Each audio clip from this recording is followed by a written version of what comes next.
Welcome back to the channel, everybody. Today I have a watch that looks like it dropped right out of hyperspace. A design that is pure Nubeo. This is the Nubeo Ulysses Automatic in the Pulsar Shadow colorway. It's bold, it's heavily skeletonized, and if I saw this watch in this colorway on the wrist of the Mandalorian, it wouldn't surprise me one bit. This is the way. I'm kind of a Star Wars fan, so this aesthetics immediately caught my attention. This watch was sent to me by Nubeo, and as such, this video is sponsored by Nubeo, and it's why I have the paid promotion in the corner. At $380, Nubeo is making a big play here. Once the watch is placed in your cart, however, an additional 20% off will be deducted when you check out. The Ulysses is a tribute to the spacecraft that explored the unseen forces of our sun for 2 decades. To match that, they've limited each of these 6 colorways to just 100 pieces worldwide. This is number 1 of 100 of the Pulsar Shadow, and they are selling out quick. 3 of the 6 colorways are already sold out, including my Pulsar Shadow. So if this is a watch that you like, don't take too long in making a decision. So let's take a quick look at the packaging.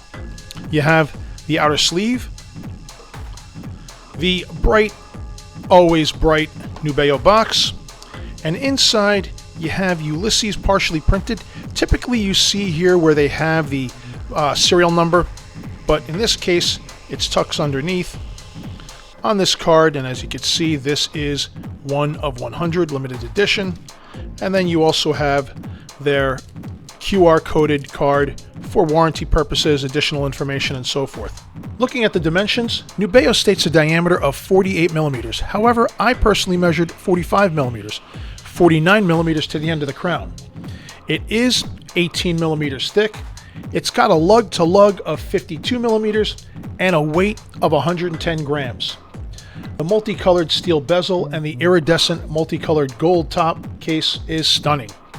Like the steel became heat treated as it entered the Earth's atmosphere.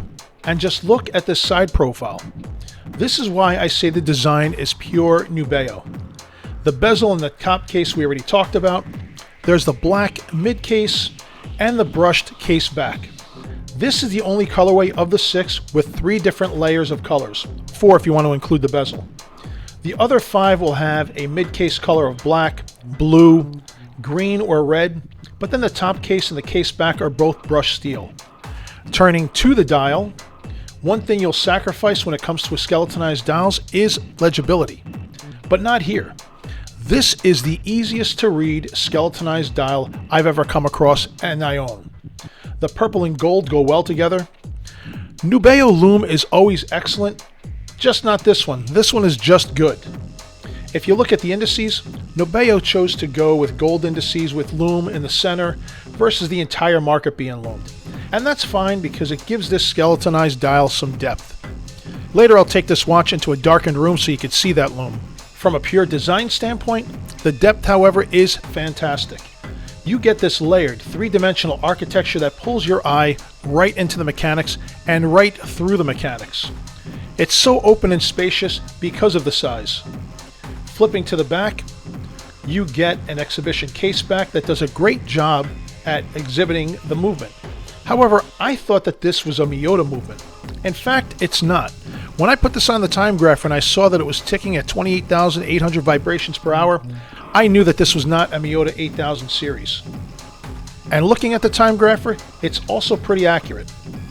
The case back with its curves look cool and feels nice on wrist. And again, I love how it gives the profile layers. The exhibition back and crystal are both minerals, not sapphire. Like its cousin, the Orbiter, which is much thicker, mineral here makes sense for 2 reasons. Number 1, you're probably going to hit this watch. Mineral may scratch, but it won't shatter like sapphire could. Number 2, just look at the dome that you get on this watch. To get this with a sapphire, you're going to get distortion. Think the Spinnaker Picard if you ever seen one of those. And that kind of distortion may be acceptable in a diver. However, this isn't a diver. A mineral will give you this curvature while still giving you clarity. So I'm okay with a mineral crystal in this design. And here I am in the dark in my bathroom so you can get a better shot at this Lume.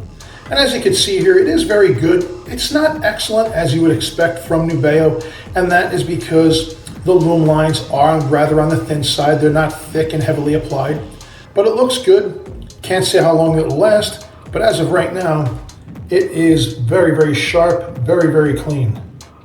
Okay, let's talk about wearability. Nubeo watches are not known for being subtle. They have serious wrist presence. I have a 7.5-inch wrist, and pieces with this kind of aggressive styling and footprint sit nicely without looking like wall clocks. But you definitely know it's there.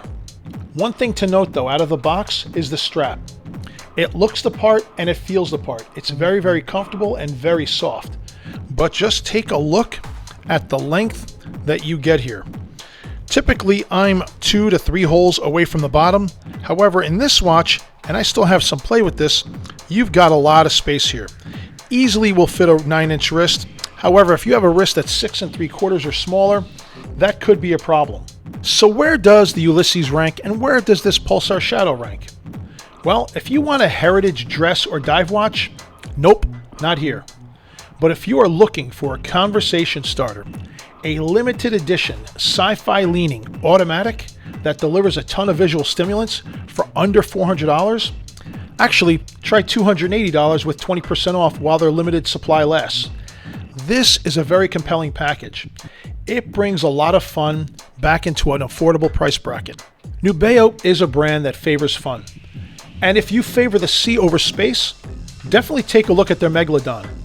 That is a true mega of a watch. What do you guys think of the skeleton dial? What do you guys think of the layered side profile? Let me know in the comments below. If you enjoyed the review, hit that like button. Don't forget to subscribe, and I'll see you in the next video. Thanks for watching.